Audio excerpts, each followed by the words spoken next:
in order to read his profile. Please, Damola, make Joseph a co-host.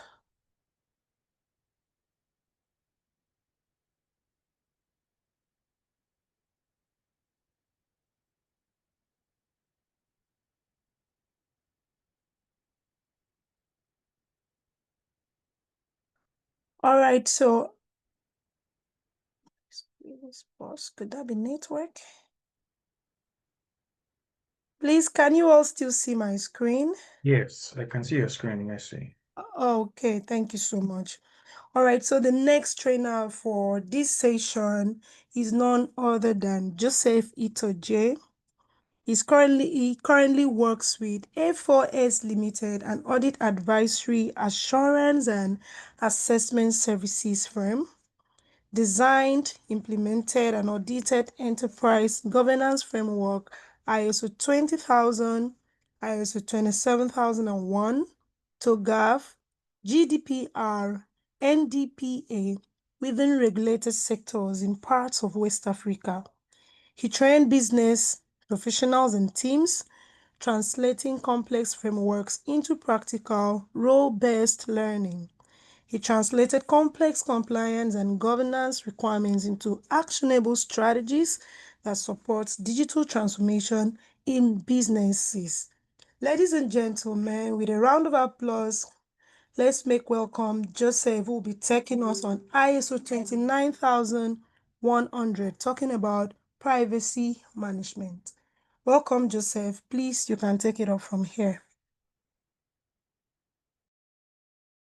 Thank you, Messi. Thank you so much for that introduction. Even if there's so much Jara to the introduction, right? So please let's just forget about all those many big words. Today we want to actually get into privacy, data privacy. It's a very, very key aspect of our businesses, right? It's very important now. We know that a lot of things in regards to data, securing data, we hear a lot of data security, right? We hear a lot of things around that. Of course, your mind should keep asking you, what's data privacy, right? Because I know we're a lot more conversant with data protection, right? But when it comes to privacy, what are we looking at specifically, right? So when it comes to privacy, I'm going to share my screen shortly. Just give me a moment.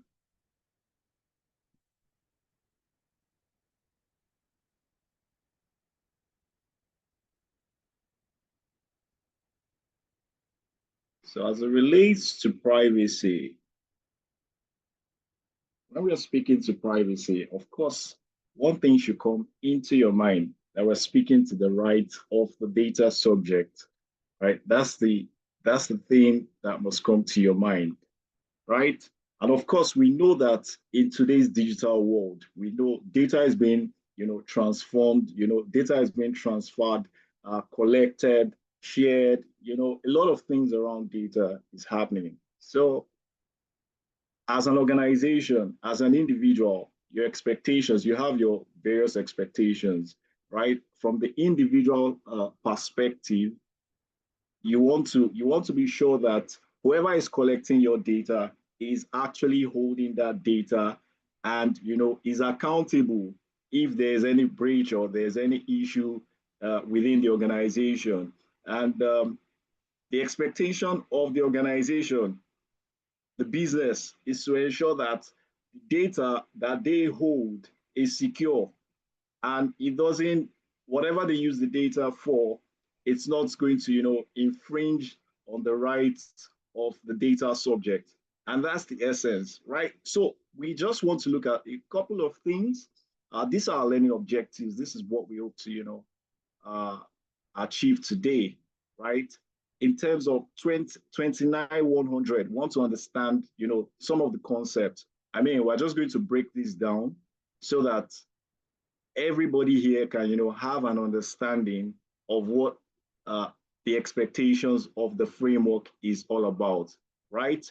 Of course, we also want to see how we can apply it in our daily lives, in our businesses, in wherever environments we find ourselves in, right? We also want to look at some of the benefits because a lot of people or a lot of organizations, look at privacy from a compliance perspective only, right? They just want to, tick the boxes that we've done this, we have this policy, or we have this procedure, or we have, all of those beautiful documents without actually, implementing these things or leveraging some of the competitive advantage from implementation of these frameworks, right? So the expectation is that organizations can actually move, from that compliance checkbox to actually,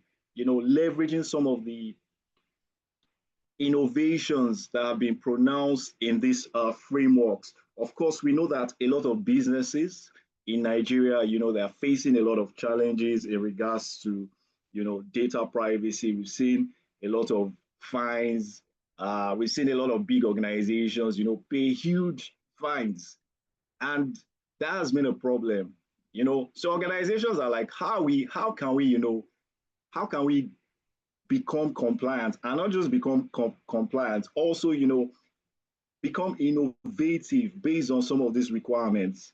So a lot of organizations are moving from just being compliant alone to actually ensuring that they are, their businesses are, competing on the global scale, right? That's what's happening. So let's actually take a look at what PII, what do you even understand by personally identifiable information, right? What do you understand by PII, right? Because everything that talks about privacy, we're looking at the PIIs, right? We're looking at the PII. What is a PII? A PII is something that relates to a natural person. It relates to a PII principle. Of course, we can see things, it could be sensitive, it could be non-sensitive. So dependent on, what you define as your PII. So some countries might say address or phone numbers, some regulatory authorities can say this is actually sensitive, while some nations will also say this is not sensitive, right? But however, everything is categorized or called personally identifiable information. Any information, that can be directly linked to an individual. Of course, we know that a lot of things are happening. We know that even with the rise of a lot of technologies, people are now aware. It's not like before where you could just collect data and then, do some uh, do some mago, you just carry the data and, go and use it somewhere else or something. Now, organizations are being held accountable.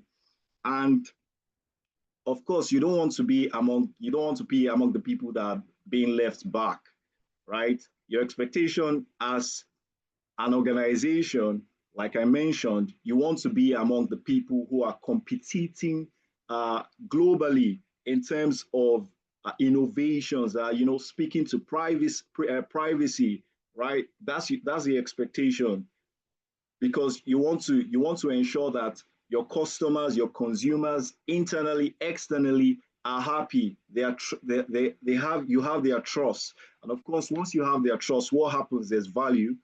There's value creation within your system. So these are the things, right? These are the things. So these are examples of your PII, right?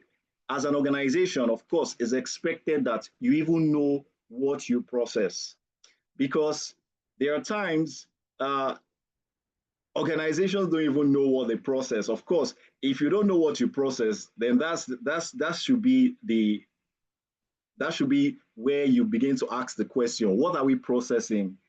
that relates to personally identifiable information. So let's take all the big words away, all of these big things you're seeing, right? The essence is just protect all these things you see here, all these names, address, phone number, security, protect it.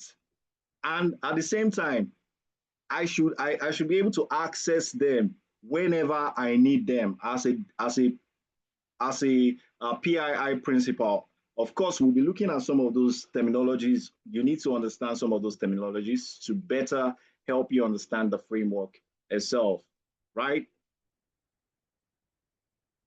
So why is privacy? Why do we think is important in the context of information technology? We know that privacy is like it's a big deal, right?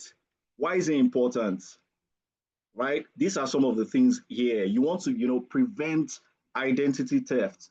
Of course, you don't want the data to get in contact with, some kind of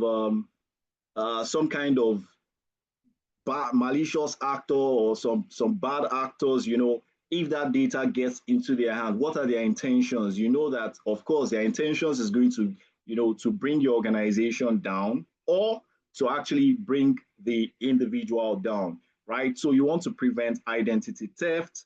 You want to protect personal safety. It could be, you also want to maintain trust, which is very key, right? So these are the things, this is why privacy is actually very important in the context of the IT. So the 2900 framework is saying, okay, let's give you a guideline, right? As an organization, let's give you a guideline. Use this to actually, guide how you process data, right? So processing in the regards, we are saying how you store, how you collect, how you use the data, how you transfer the data. That's what 2900 is just telling you what to do, right? So you can also see that there are factors, there are some kind of factors that influence global privacy. These are some of the factors, that are influencing global privacy, right? Increased awareness. A lot of people are aware now, you know, small organizations are not left out, even as much as the big organizations are, being fined. Small organizations are not left out. And you see a lot of organizations now trying to comply with one privacy framework or the other. So it's very, very key. It's very important for you to, take these things to your respective businesses, your respective organizations. Well, a lot of data PII principals are now aware that they can exercise some rights. And of course, what's going to happen? There's going to be a lot of legal battles, of course, increased awareness. Of course, there's going to be risk that will be, springing up based on how we process data. And of course, this framework has already provided some guidelines on how to, do your mapping from your planning to your design to also how you implement, how you monitor, right? It has given all of these guidance, right? So we see things around technology advancements. We know that within our businesses, within our respective organizations, a lot of technology advancements are coming into play, right? We see a lot of AI training, people using big data to train their AI models. Of course, you know that these things are happening. Globalization, right? The risks of global businesses and cross-border. We see things like the GDPR now, they have a harmonized framework, that helps them in terms of cross-border data flow, right? So data within the EU moves seamlessly.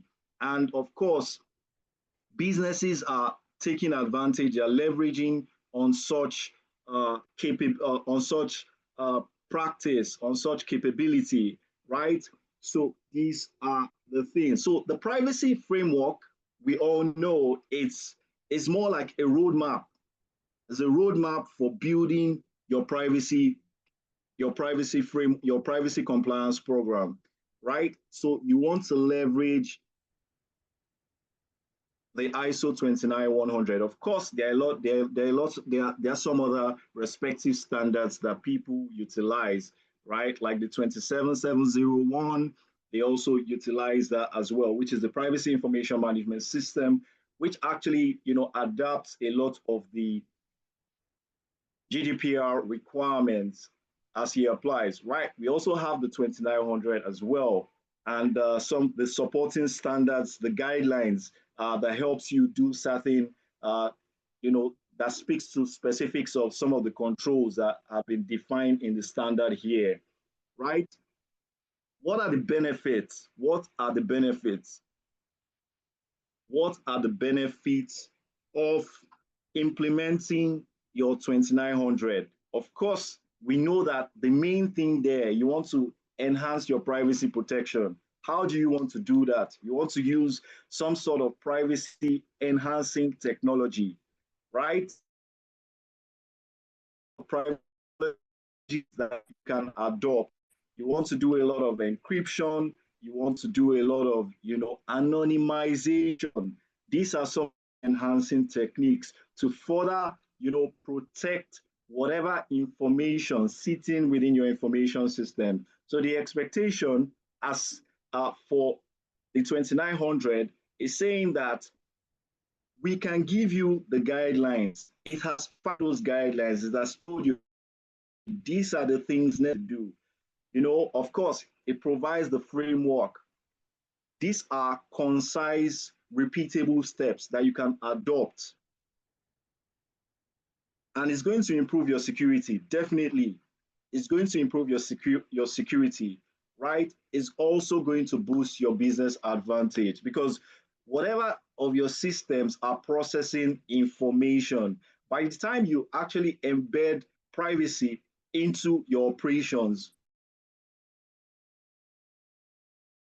this. Let me just share something quickly, briefly with us so that we can see how serious everything in regards to privacy is. Let me just share something quickly. Give me a moment.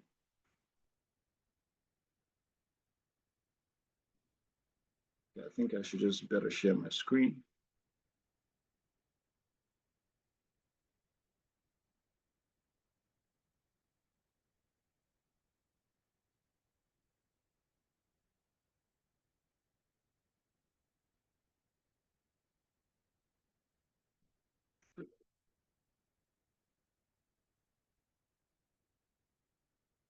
So let's take a look at this quickly. Let's have a brief look at this, right? So if you give me a moment, what's going on?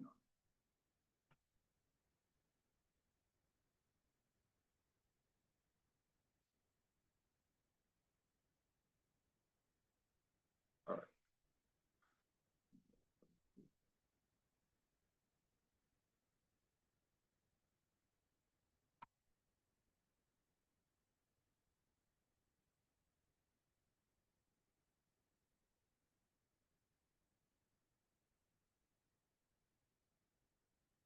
Right.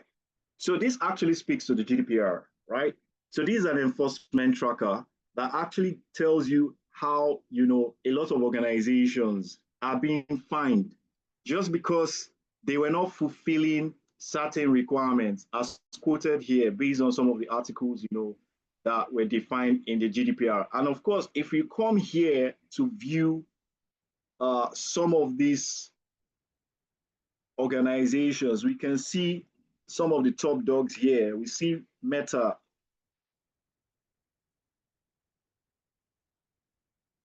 Yeah, you see Meta. Meta has been fined how much? 251 million euros. I mean, that's a lot of money because by the time your organization, has been fined for such with this big amount of money, I mean, it becomes a problem. If this keeps going out of your organization, I mean, you guys are going to fold up. So we see a lot of the big guys. We can also check Marriott. We can see a lot of these organizations have been fined. Even British Airways, we see a lot of these organizations are fined, right? So the expectation is you want to ensure that The 29100, is now the basis of which, you're creating that awareness, you're creating that culture, right?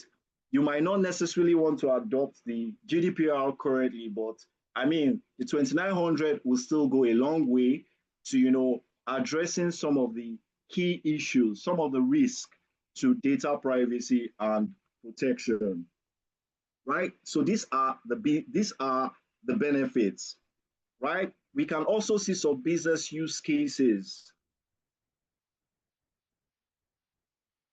right? We can see business use cases here, how you can, further implement or apply the 2900, how it can be used within your organization, right? So it's going to serve as a reference guide, a reference architecture for you, a technical reference architecture. Of course, there are a lot of things around privacy by design, whereby you're adopting privacy from your requirement gathering stage, right? So from the point where for organizations or businesses that run in-house development, that is, they develop applications or products and services within their business, right? During your requirement gathering, this should be part of your PID, right? These are part of the things, these are some of the requirements you want to look at. You want to look at some of the controls that are applicable as it relates to 2900. What are the advantages? What are the advantages? These are some of the advantages. We've already looked at some of the benefit, but I mean, these are still part of it. You want to enhance customer trust and confidence. I want to be able to, a lot of organizations are even moving to their strategy in terms of technology. They are moving to a space whereby users can now, take charge of their data. They are doing a lot of self services. They are implementing a lot of self service practices where a user can, handle, make use of use their data. They are responsible for safeguarding their data, right? So a lot of organizations are also moving in that regards. Of course, reduce risks to privacy violations and data breaches. By the time you implement a lot of these things, all those regulatory risks that would suffice would have been, all those regulatory risks would have been mitigated. We can see some of the factors influencing privacy risks. What are some of the factors, right? What are some of the factors influencing privacy risks? Your legal and regulatory factors. Of course, in the context of your business, during your assessment, during your gap analysis, you want to look at some of the requirements, some of the objectives of the privacy framework 2900, right? So these are some of the factors that influences your privacy risks. We look at contractual factors, business factors, other factors, privacy preferences, exercise in terms of privacy principles, right? So I've been using some certain terminologies, PII principle, using some terminologies. PII principle will also be using PII controllers, PII processors, right? Of course, during your planning and your design stage, these are some of the things you're going to do. You're going to actually identify the objectives. What are the requirements in terms of contractual factors, agreements, right? So these are the factors in your private risk. So you need to take all of these things into consideration. Of course, you're going to do some internal and external mapping, right? You're going to do some internal and external mapping. Of course, some organizations use what we call the SWOT model or whatever model you're adopting, while defining your strategy as an organization as it relates to privacy, your privacy compliance program. You need to take all of these factors into consideration. That is what the 2900 is actually speaking to, right? So these are the factors. These are the factors.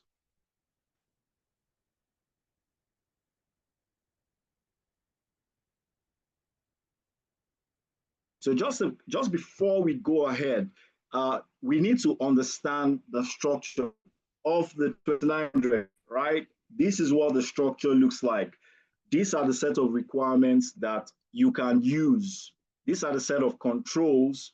We call them controls. They are TOMs. They are technological and organizational controls you can adopt during your planning and implementation, right? So these are the things you can use for your planning, your implementation, your monitoring. You can actually use all of these controls, and we can take them, just speak into some of them briefly, uh, so that we actually understand the privacy framework itself, right? So, what does this framework give the organization in essence? It helps you as an organization. What it's trying to do is, trying to help you identify. You want to identify, you want to manage, you also want to safeguard every personally identifiable information within your database or within your environment, right? That's the essence. That's the essence. So this is the structure. This is the structure of 900. Of course, we see things around governance here. Your organization should have, identified the actors, their obligations, their responsibilities. So we see things like the PII principles. Who are the PII principles? The PII principles are the owners of the data you process. So whichever data, whoever you're collecting data from is the PII principal, right? So during your KYC processes, when you are collecting information, you should know that the information collected from the respective individuals are the PII principals. Who are the PII controllers? Who are the PII controllers? Right? The PII controllers are the is an entity or a public authority or a corporate entity, that decides the means and the purpose that how that data should be processed. That's the PII controller. So a PII controller is an organization, is the business that collects, that decides the means and the purpose through which data should be processed. And of course, the PII processors are the entity that processes data on behalf of the controller. So we see there are some interactions that will be going on in this structure, right? Based on your organizational structure, based on how you've defined it, there are some interactions that will be going on, how data will move based on these actors here, right? Of course, there's going to be some specific controls relating to how data is being processed between these four entities, that is the PII principals, the controllers, the processors, or the third parties. So third parties can also be other entities receiving PII with or without consent, right? So a use case here can be a payment processor handling card transactions, right? So they are processing on behalf of the controller. They are processing on behalf of the controller. And of course, the interaction, there's going to be some relationship, like I said, between these four entities, between these four individuals, or do we call them entities, right? So as an organization, the first thing you want to do, you want to create the culture. You want to identify the obligations, the rules, the responsibilities, who is who, because you need to know where you are. Am I the PII principal or am I the controller? or am I the processor? Because of course, the controllers and the processor have similar requirements, but there are some things that are very specific to the PII controllers that and also specific to the PII processors.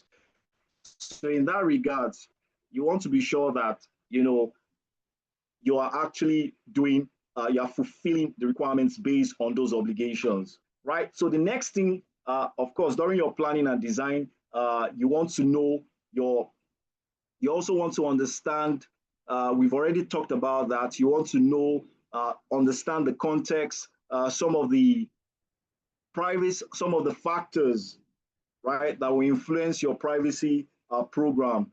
You also want to take into consideration that. And you want to do a mapping as an organization. You want to map your data sets. What is it that we have in terms of our data sets? So a lot of organizations actually struggle here because, I mean, this framework is practically for you. So this framework is actually speaking more to the organization, right? In terms of the PII controller, in terms of their requirements. What do you understand? What are you holding as PII? Right? What are the identifiers? What do you hold as PII? You need to know, are we holding anything PII? You need to identify them. Of course, you can do some kind of mapping, some data flow mapping to actually see where data is coming from, where it's going to, who handles the data. You need to do all of those things to actually know what you have, or the processing operations, the processing activities that are in place.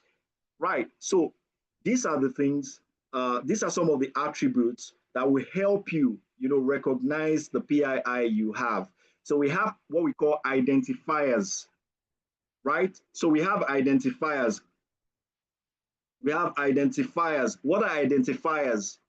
Identifiers are like your name, just like we've seen from the description based on PIIs. So they could be your name, it could be your ID card, it could be your email, something that identifies the PII, right? And then we also have other distinguishing characteristics.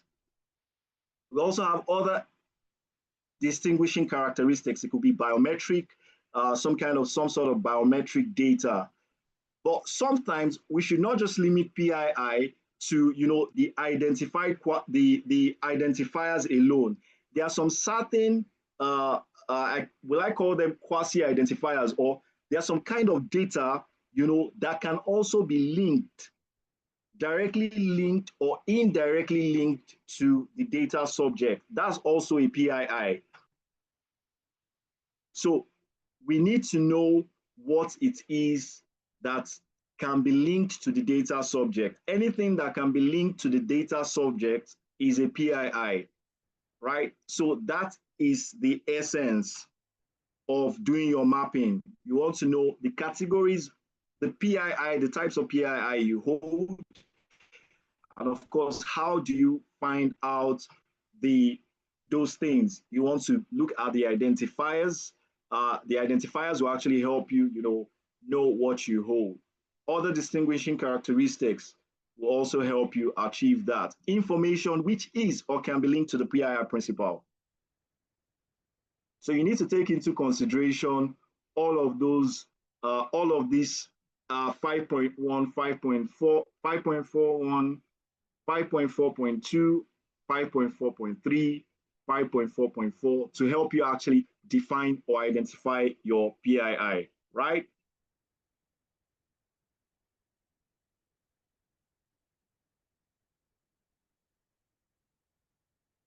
So I think we've moved a lot into this. All right, I think we're somewhere here.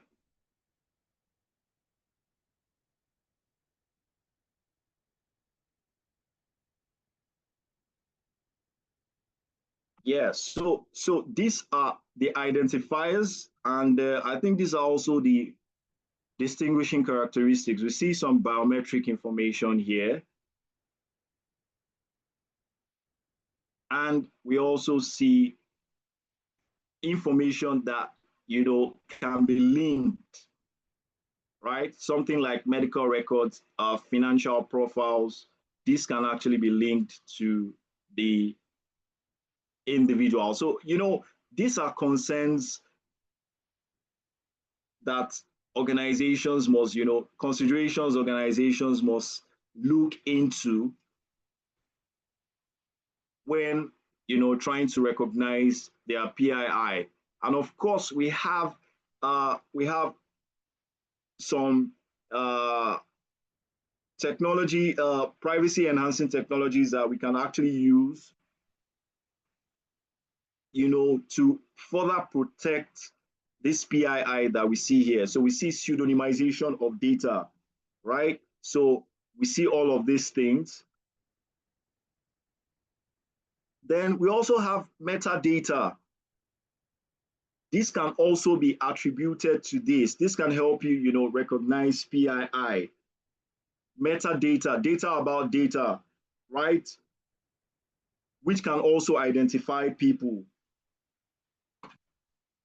right? So we have that. We also have unsolicited PII. That is data data that has been received without being requested.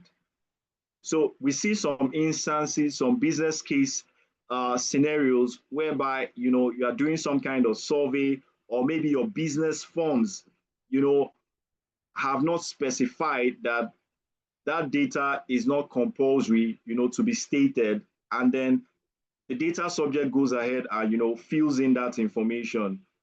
That's what we call unsolicited PII. And of course, that is also a big risk, because if there's a breach, I mean, there's going to be a fine, because they're going to ask why you collected that data and then it's not being, there's no purpose for it. That's why we always, advise businesses to, ensure that their business forms, their KYC forms are streamlined to only the necessary data they need to collect, right? Then we also have sensitive PII, which we've mentioned. However, some countries or some regulatory acts have defined what they want to call sensitive PII, right? So we need to take that into consideration, especially data processing that relates to any nation our organizations are processing, right? You want to look and be sure that this has been classified as sensitive PII, whereas we in our organization we're looking at it as a non-sensitive PII, right? So these are some of the things you want to take into consideration. So what are the privacy safeguarding requirements here, right? The expectation you want as an organization, you must protect your PII, taking into consideration based on all of these things: legal, regulatory factors, contractual factors, business factors, contractual factors, agreements with the processor. So for instance, if you're a controller, in agreement with a cloud service provider, you need to ensure that the data is protected. The data privacy, the privacy right of the PII principle is protected. So when considering all of these things, you should take into consideration that, from the legal and regulatory factors to other factors, the privacy rights of the data subject, the privacy preference of the data subject. Like I said, we see a lot of things around, organizations, trying to, ensure that PII principles are also being included. They are taken into consideration in terms of processing. Organizations are saying, okay, let's build some self-service portal where they can handle some of their requests themselves.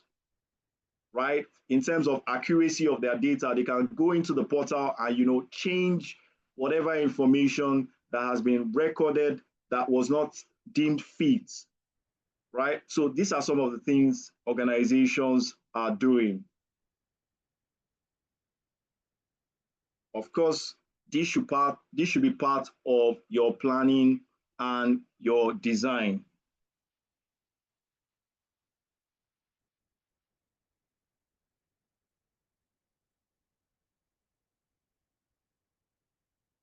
So yes, we also have what we call the privacy principles.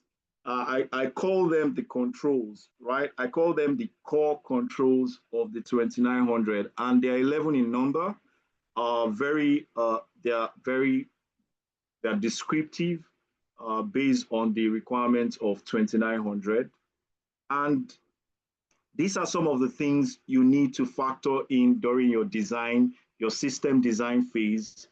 You need to take into consideration all of these things, right? So we are not just looking uh, at system design from the product angle, but we're also looking at your operations in terms of your planning, your operations as well, right? Your business units. How have they been able to adopt this as well? Well, the framework actually, speaks a lot to ICT systems as it relates, but you want to also take into consideration your business as well, right? So this speaks to ICT systems, basically, right? So you must have done mapping of your systems, your applications, right? How do we consent? How do we uh, collect consent from our data subject? Have you done your mapping in terms of purpose? What's the purpose? Are you using data that is collected for another purpose? Right. So these are some of the principles you can actually take into consideration during your adoption of the 2900, right? So consent and choices here is saying PII principles must have choice, meaningful options. That is, I may not need to, consent to a specific processing. Of course, they may not necessarily get access the to the resource they hope to gain access to. But I mean, if those conditions are met, but they must have choices. That's what the standard is saying. They must have choices. They must have choices. Purpose, legitimacy, and specification. Collect the data only for the lawful process. So if you've collected data to maintain business relationship with your consumers, the expectation is that you're not going to use that data for marketing, or you're not going to use it for profiling or something. You must use it for the specifics that it has been collected. Of course, that would have been defined in the consent that you are going to use this data for the specific purpose. Other than that is a violation. Collection limitation. Remember, when we're speaking about unsolicited collection, this is actually talking about it. Don't collect excessive data. Don't collect excessive PII, right? So if you know, like maybe you are going to carry out a loan process, you are going to carry out you want to do a customer wants to request for a loan, right? There's some information you may not need to collect. You know that there's some information you may not need to collect, and of course this will actually help you do your mapping. As an organization, it will help you actually map what you are collecting. Like, you must have done your data mapping to actually look at the purpose. Of course, all of these factors, all these principles, by the time you have actually mapped all your systems, and know that you're in you now know whether you're in fulfillment or not in regards to these principles, right? So if I'm if for instance, for instance, um, if I'm signing into a website, I don't think they should require my date of birth. I mean, they don't need to require my date of birth. There are some certain things that should not be required, because you wonder, what are they going to use my date of birth? Uh, I mean, they're just trying to. It's just maybe for relationship purpose. That's why I'm keying in my name and my maybe my email or something, right? Then data minimization. What's it saying here? Keep only what is necessary, or use only what is necessary, right? So these things are the requirements here. And we also have use retention and disclosure limitation.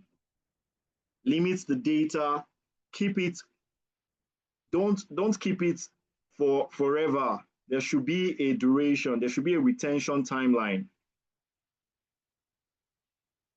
Then in regards to accuracy and quality, what is your objective? What degree of accuracy do you want as an organization? Do you want your accurate the data sitting within your database to be 99.9, or do you want it to be 90.1? Of course, we know that there's a risk. What's the integrity of the data that you have? If you are to do a mapping now, or you have to carry out a validation exercise, are you sure that that data is is accurate? Of course, you must have a frequency that you're carrying out in terms of accuracy, in terms of validation of the data you have. Openness, transparency, and notice. Every data you are processing about me must you must tell me how you're going to use the data, what the data is going to be used for, how the data is going to be protected, how I can exercise my right, how I can reach out to you in the case I want to object to the way my data is being processed. That's what is saying here. And individual participation and access. I need to be able to access my data, right? Like we mentioned, self-service, I should be able to, make some corrections to data that I feel is not accurate. Hello, Joseph. Yes, I'm with you. Okay, please, I'm just calling your attention to the time. Okay, okay, all right. Thank you. Yeah, so I think I'm almost done. I'm just trying to round up on the principles. So individual participation, accountability, information security, these are the things, right? These are the principles that you should stick to. So during your implementation, of course, will start with your design.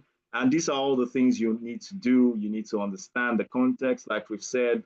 You need to understand the business context in terms, you need to know the requirements as well, right? And if we go further, uh, how are you able to check the success of your privacy program? Right? The success of your privacy program is dependent on this. That is, you have been your privacy program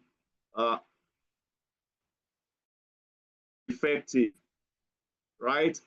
A defined plan. So these are the criteria here, right?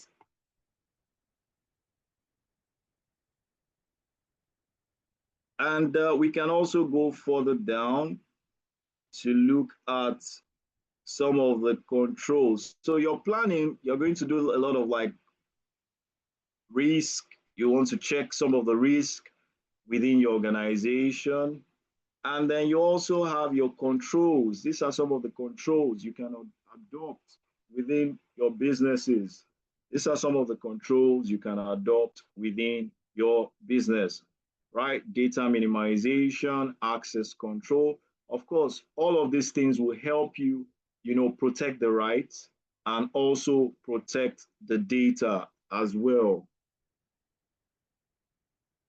And the expectation of the framework is that you should be proactive. So you should have a data breach management and incident response process or practice in place, right? You need to have a data breach management and incident management process in place. You need to be proactive and not reactive.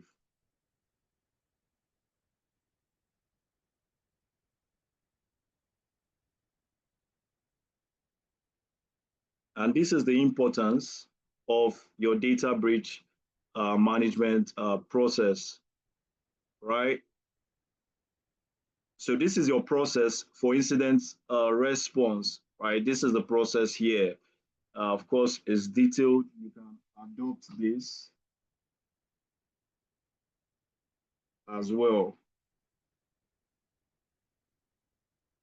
Yeah, so we always have this idea that, of course, we should know that data privacy is different from data protection. However, there are some similarities uh, between them. You have some similarities, but they have some differences as well, right? So in terms of scope and purpose, we see here that 29100 looks more on the privacy side. But from the 27,000 series, they are focused on information security. So 2900 only looks at information that can be used to identify a PII principal, while the 2700 looks at information at a large scale. So that's some of the distinction between, that's one of the distinction between the 2900 and the 2700 series, right? Then,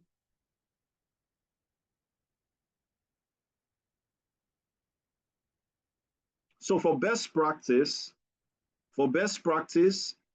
it's required that you implement, integrate these principles, that is 2900 and 27,000, into your processes, right? All of their controls, integrate their principles and the controls so that it covers every area of processing, right? So our take home here should be that, privacy is not, we should not look at it as a, compliance checkbox anymore. Rather, we should look at privacy as, a control that will help us, equip our organization and, and make us competitive in the market space, right? You know, Remember, it's about building trust. You're trying to build the trust of the data subject, your PII principles, and also enabling innovation, right? You're also trying to enable innovation, and not just, enabling innovation. Like I said, you're securing competitive advantage. So these are the key things you need to take into consideration. You know, Having this 2900 designed into your, at the beginning of your product development, you need to have all of these requirements, specified, right?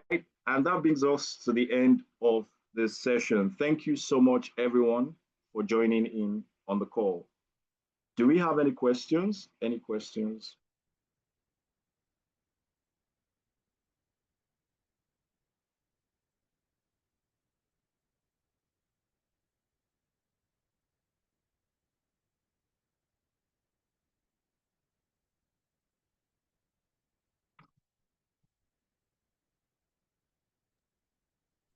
a question time so we could go for break. If you have a question, please feel free to ask now.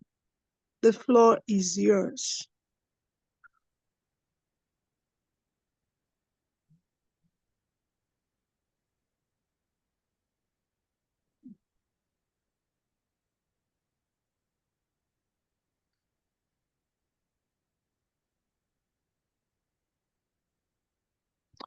Okay, so I feel we do not have question. Okay, please a round of applause to the trainer. Joseph, thank you so much for an excellent delivery of 29,100.